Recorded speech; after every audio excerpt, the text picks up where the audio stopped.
టిడిన్ టిన్ టిన్ టిడిడిన్ టిడి టిడిన్ T టిడిడిన్ టిడిడిన్ టిడి టిడిన్ T టిడిడిన్ టిడిడిన్ టిండిన్ టిండిన్ టిండిన్ టిండిన్ టిండిన్ టిండిన్ టిండిన్ టిడిండిన్ టిండిడిన్ టిడిడిన్. అయ్యో, ఎందులో గింత సంబరంగా ఉందనుకుంటున్నారా?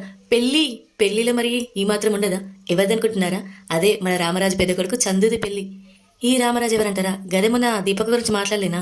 దీపక కంటే ముందు మా టీవీలో వస్తుంది కదా, ఇల్లు ఇల్లాలు పిల్లలు. ఆ జోషాలు తెలిసే ఉంటాయి. రామరాజు పెద్ద కొడుకు చందు. అయితే మొన్ననే కావాల్సింది వాళ్ళ పెళ్లి పీటల దాకా వచ్చింది. కానీ ఈ టైం మీద విశ్వ వచ్చేసి మన చందుని కిడ్నాప్ చేసిండు. రామరాజుని పరిశాన్ చేద్దాం, అలా నాగమాగం చేద్దాం, అలా పరువు చేద్దామని గట్లా చేసిండు విశ్వ. అయితే ఈ చందుని విశ్వ కిడ్నాప్ చేసినాక అక్కడ మొత్తం ఆగమాగం అయిపోయింది. ఆ రామరాజు అయితే కింద పడ్డాడు, ఏడ్చిండు. ఈ పెద్ద కొడుకు ఇట్లా ఎత్తాడు అనుకోలేనని బాగా బాధపడ్డాడు.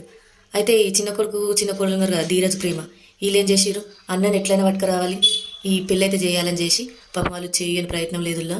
ఆఖరికైతే వాళ్ళను ఇంట్లో ఒక ఆమెగా మేకప్ ఆర్టిస్ట్ బంధించింది. అయినా కానీ కింద మీద పడి ఎట్లనో ఆడికి తప్పించుకొని ఆ నుంచి అయితే పోయిరు అన్నజాడ కోసం.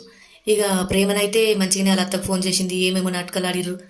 మొత్తానికైతే ఆ చందుని దొరకబట్టి పెళ్లి మంటపానికైతే తీసుకొచ్చినాక ఇక ఇక రామరాజు అయితే చందు గిట్ల ఎత్తామనుకోలేను, గిట్ల వేసినవరా అంటే, ఏ లేదు నాన్న, నా వెనకైతే పెద్ద పెద్ద కుట్రలో జరిగినాయి, విశ్వగాడు నన్ను కిడ్నాప్ చేసిండు, మిమ్మల్ని బాగా బాధ పెడతా అని గట్ల అయింది, మన చిన్నోడే ధీరజ్ గాడు ఉండి కాపాడింది నన్ను అని అంటాడు.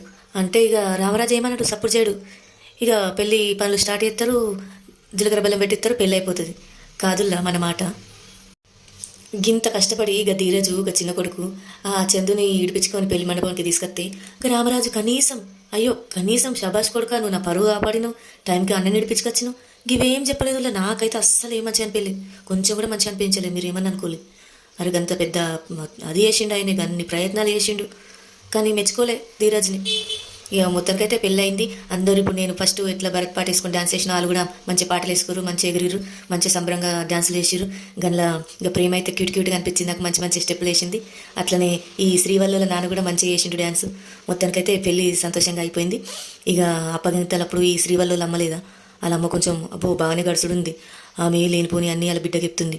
శ్రీవల్లి, నువ్వు అమాయకంగా ఉండద్దు, నువ్వు పెద్ద కోడలివి, నువ్వు చక్రం తిప్పాలి ఇంట్లో అనుకుంటా ఏమో నూరు పోసింది. ఇంకా అక్కడితో నాగలేదు, ఫోన్లో చెప్తా, రోజు ఫోన్లలో చెప్తాను బట్టి గట్లుంది మన ఫోన్ల కథ. ఇక ఆమె కూడా పెద్ద గయ్యాల లెక్కన ఉంది కోడలు. సరే అమ్మ సరే అన్నది, నువ్వు చెప్పినట్టే ఏంటి అన్నది. ఇక ఇప్పటికైతే పెళ్ళి కూడా అప్పగింతలంతా మంచిగా అయింది.